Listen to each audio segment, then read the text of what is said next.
reporting for Katie Chats here in downtown Toronto with musician Brendan Canning. What initially inspired you to co-found Broken Social Scene years ago? Well, I knew Kevin Drew from around town, and I had heard some of the music that he had done with Charles Spearin called Casey Accidental, which also, had James Shaw and Emily Haynes of Metric and Evan Cranley of Stars involved in that. So when I heard that, I sort of thought, oh, I think I could weasel my way into that foundation. And yeah, that was really how it initially started. And then we just started making music in his basement at the time, and not far from where Kenny Hotz lives, actually. I don't know if you know him, but anyway. Yeah. Did you ever expect the band to have the success that it did? I sure hoped for it, That's kind of, I started playing music at a young age because, yeah, you want to, I really didn't have any other things I was that good at. So I really had one shot, and it was making music. So I'm glad, yeah. I mean, I think you just do things, and you just try real hard, and hopefully it works out for you. So far, it worked out not bad. Not bad. And what initially inspired you to start playing music as a child at a young age? I just really enjoyed music a lot growing up. I had a transistor radio, so I listened to a lot of AM radio as a kid.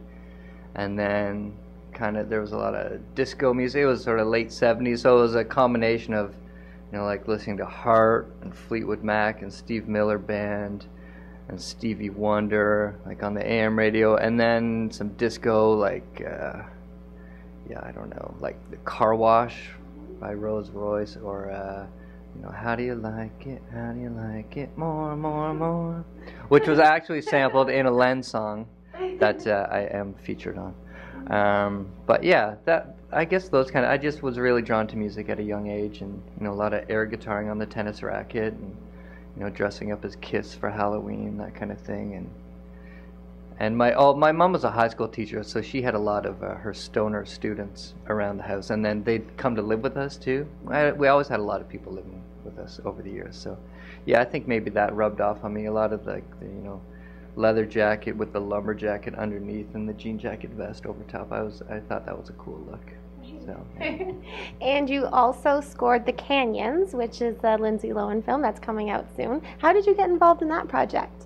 I recently started working with some new management, and one of my managers was talking with the music supervisor, and she had this movie that she was working on that was directed by Paul Schrader. Paul Schrader would be most known for writing Taxi Driver or Raging Bull.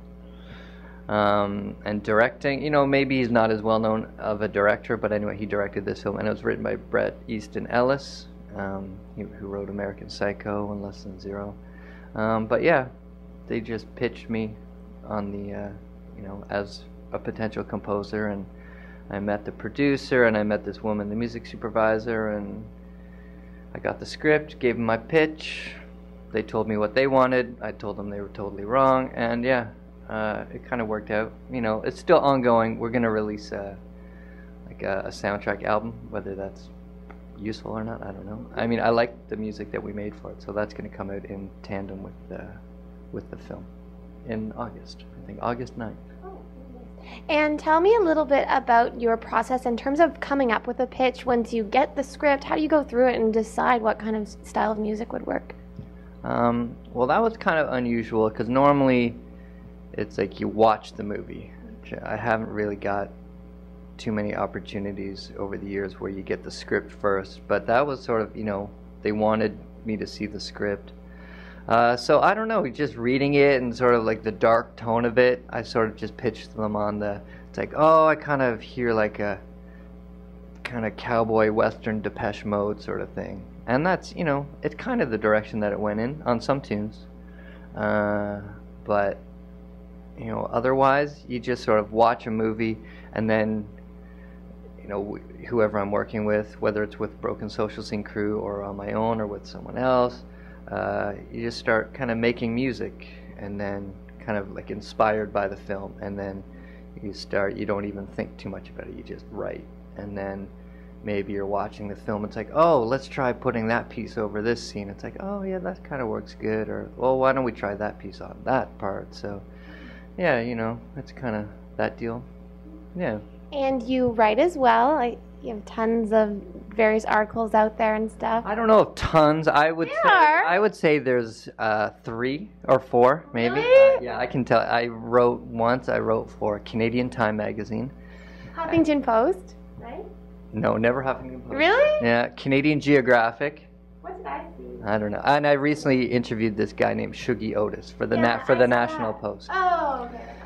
And he was he's like a 70s like blues soul guy who recently got an album reissued, and the guy from the National Post asked me if I'd interview him because I tweeted something about his concert that was coming up, and he thought it'd be a kind of a cool idea. And I'm a big fan of this guy, so yeah, that, you know, that's the first time I've ever really like interviewed like someone I didn't know so well for, you know, for something in print, which was cool, you know. Yeah. Do you hope to do more of that type of thing?